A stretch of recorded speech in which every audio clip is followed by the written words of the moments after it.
father and Salvadoran mother. So I am of a diaspora, but not of the Puerto Rican diaspora. I am engaged to be married to a Puerto Rican. So I'm part of y'all. What do you like me at the new school where I graduated in New York City with a BA in creative writing. I have been performing poetry for a long time. Beforehand, I lived in LA for 14 years, and after New York, and now I'm here. But yeah, everyone gets confused with my name, Antonio Earl. What the heck is that? Locals here, they're like, oh, Antonio Earl. I'm like, no, it's Antonio Earl, like James Earl Jones, man. This is my first poem that I've ever written in Spanish, because as you can see, I struggle with Spanish because I didn't grow up speaking it. But I hope you enjoyed it. It's going to transition to another poem that I call America 2025. All right. I get really heavy, just so you know. Trigger all the warnings. Watch out for Tweety Bird. The Tweety Bird. Cuando yo hablo español, inmediatamente tengo pensamientos conscientes. Donde mi espejo de trauma crece mucho a cada palabra que yo digo, constantemente recordando los momentos que no quiero recordar. Se me quita la energía como un smartphone recargado. Todo es datos, pero no funciona como antes. Como antes cuando vivo en un safe space, un país corrupto, un país racista, un país machista, un país capitalista, mi casa, América. En América hay personas que prefieren asimilar con sus percepciones aunque son americanos. La moda de vestirse, la comida que comen, pero nada es más importante que hablar inglés. Y por esa razón, mi vida en los 50 estados fue un privilegio. No importa que tienen estructuras ni instrucciones que rompen a tus sueños, sí lo tienes. Now we're going to go into America 2024.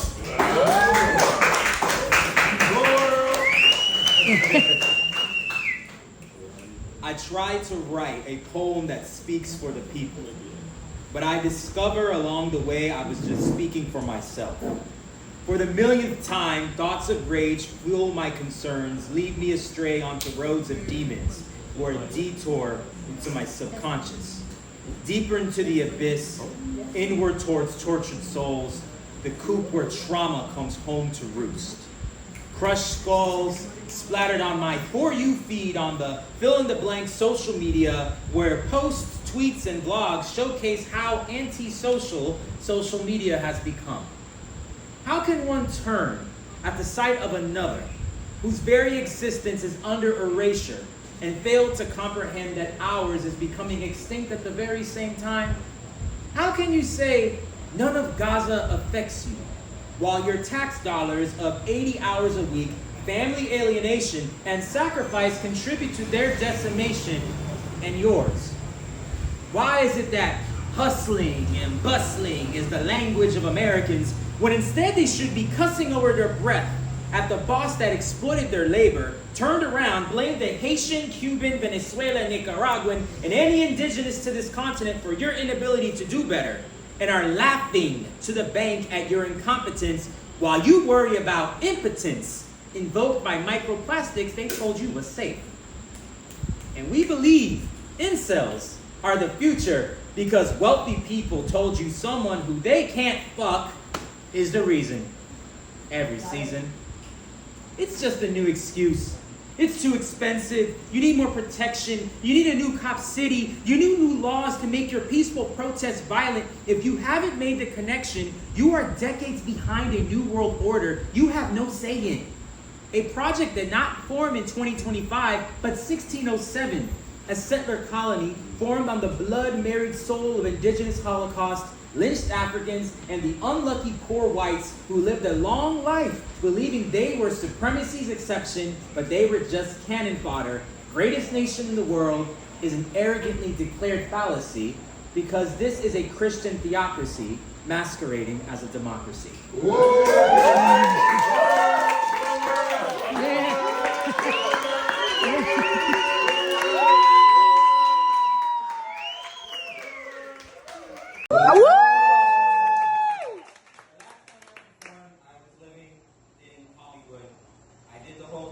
went to try to be an actor. I found poetry. I did the whole audition circuit. I went to plenty parties, not dating parties. But you're always talking about how this and that is a vibe. Follow words like your pics while the real ones stay on the side, asking why did I suddenly get played like this? Like I was here for a two-faced personality switch with exuberance, with the possibility of letting me into your circle of pseudo-intellectuals and frenemies. But what makes us different is the side of the corn we were born from. You from pioneering educators, I'm born from, see, it's not that simple. I descend from principle, who fought, suffered, and died for the sacred ritual.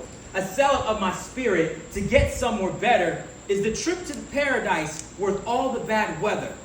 It's okay. You can tell me to get it together. I swear I'm better than this. This precious life deserves people in my world that enjoy my bliss. So I'll bid you adieu to pursue your vision of what's success. But don't expect me to be here for you when you've achieved your best. You talking about on the gram, surround yourself with positive people. Yet the seemingly chill folks are the ones that are the most lethal. Please spare me the bullshit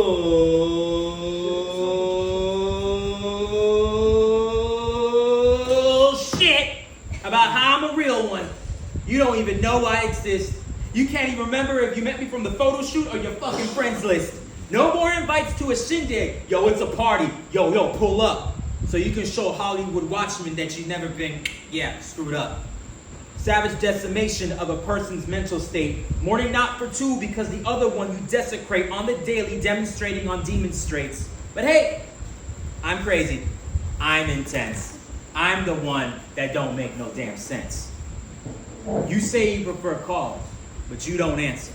Unrequited friendships are nothing but malignant cancers, filled with emotional and galvanized disasters. So I'm called to action now, and I'm gonna kill every one of my masters. The thing about it is that for some people, you have parents in your life, you have people very close to you, but you kind of know that that relationship is done. You know what I'm saying? Like you're there for them, it's just not there anymore. So, this poem is called PTSD. I buried a man today between two different colored pieces on a chessboard. The pieces of an army strewn across like black heads scattered on Texan gravel roads. Loss of mind. Here lied a man to himself that the world was his enemy and the universe was the devil. He, she, we, I was his universe, and he was forming me out of his essence, his black star. It seemed so far in the prison that is his cerebrum, breathing in oxygen and exhaling monoxide, his fumes you can't cover your nose from. His sweat is personified in hard work for a single purpose, for us to feel worthless under his grand plan. So I ask myself, as a man, am I sick like him? Do I sin like him and hold grudges until the end of my days? Do I attribute the way that I am to his insensitive ways? Am I okay? Is my path even blazed, or is my conscience locked inside his bitterness cage? I will never impress you. No accolade is worth your time, but my time is precious, and I find you a waste, a spiritual bonding of occupied space. Place your being in a rocket ship and take off. This world would be better off with less of you in it. And when you depart, don't forget to take the broken chess pieces with you so I can lose the game all the time and not be afraid to admit it. To admit defeat guarantees you a rematch, but you wouldn't know what that's like because the way you see life is through pipes. And the way you analyze, kill and divide, socialize the ways of the man. You never truly believed in God, so you believe the ways of your man. God damn, a person like you have done every waking moment, every sleeping slumber, scheduling life to the rhythm of your heart. Only problem that it's off.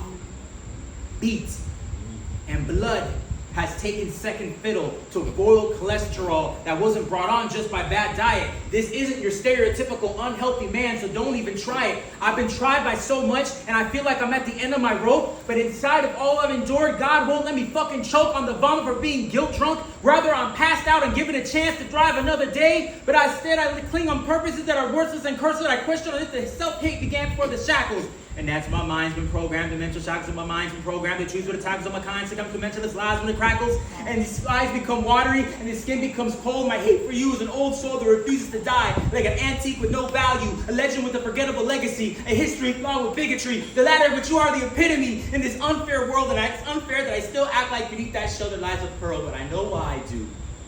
It's because I love you. Still, I have to keep what I still have. The long nights, the disciplines, lectures and tape recorders, the installation of my identity. Thank you for teaching me what it was to be black, but not to have a black heart. And it's here, on all these pieces strewn across. I begin to pick them up. Where it's here or on the other side, where I watch a catheter regulate the toxins because I cannot stand to see you make the world worse. That I am waiting for my rematch. So you're a move. You're a move.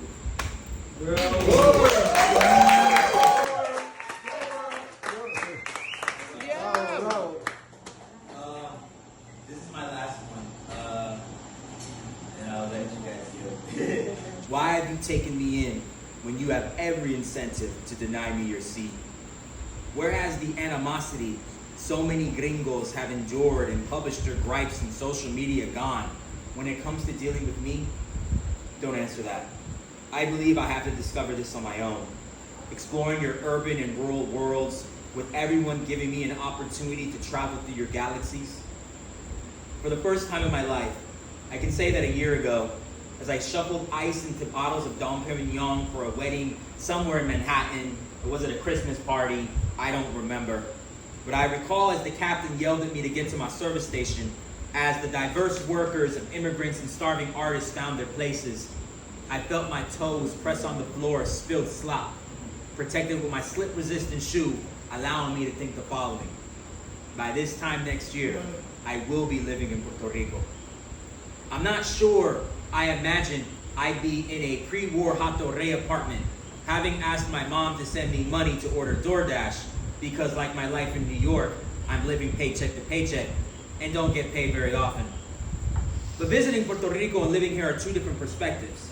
Having traveled here 5 times before the permanent move, I saw it strictly from an elevated tourist point of view.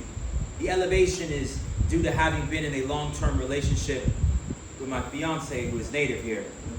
Going with a native turns you from seeing things from just being in a new place superficially, at times unintentionally, but authentically and unapologetically nationalist. My partner, like all Puerto Ricans, are proud of their homeland. But when you yearn for independence, desire to live in a land not economically and societally bonded to American colonialism, the effects of that desire rub off on you. I paid attention to anti-colonial murals on the walls at Calle No Sergay. I saw half of the island in depths of darkness as we drove to Borinquen in the aftermath of the hurricane. I got to hike up at Junque's Peak and let Atabay's winds bless me. And the same day I tried morcilla at the Lechonera on Guabate. I am sorry to report that I did not like it. And I always came, with the exception of one time during the holiday season. I was always sad to depart, but I never as sad as my fiance, who bawled every time our plane flew away. As the years passed, I felt very much like her, feeling blue as we hiked Los Angeles to see the Pacific coast and ran through Central Park and thought that none of this life of excessive work of wage slavery is worth staying here. Puerto Rico, no matter how distant, called our names. For her, it was calling her home. But for me, I wasn't convinced entirely. Paradise looks like gloom when you feel unable to relax in its beauty. When being carless isolates you into a 4-mile zone. North to Condado and Viejo San Juan, south to Cupey, east to Isla Verde, west to Paseo y Guaynabo, and if you're lucky, Bayamon. I was only able to enjoy 3 beach days. 3. In the year I was here, 2 in places I'm over familiar with, the other, I had the luck to rent a car to travel west. I'm realizing that the dream moving here is merely that of imagination. one that dotes on the attaining of success as equal to one's worth. And seeing that this dream is a semi-fictional drawing of my attempt to survive, it's all just a microcosm. Sleep, eat, work, repeat. Maybe in there, love. If you find a job you love, you'll never work a day of your life. Has been rolled around here, and I'm not sure people who understand what it takes to truly get there. Will any of us truly get there? In being with the locals, I see that many do not have the ability to ponder this predicament. They are torn between the pride and desire to remain home and the fear of having to depart for a better life. And as I, whether I accept this or not, occupy a minuscule space with an expanded opportunity to think critically of the positionality I am among the colonized people, I see that I am too a part of something, but yet not a part of, a descendant of second-class citizenship in inevitable return, whose roots are existent but detached from me. The latter is something all Puerto Ricans do not experience, yet everywhere they carry, their pride is my continuous aspiration, the reformation of my blackness and indigeneity as an anti-colonialist and as an anti-capitalist. Yes, life here is beautiful, but life here is hard, and people feel like quitting.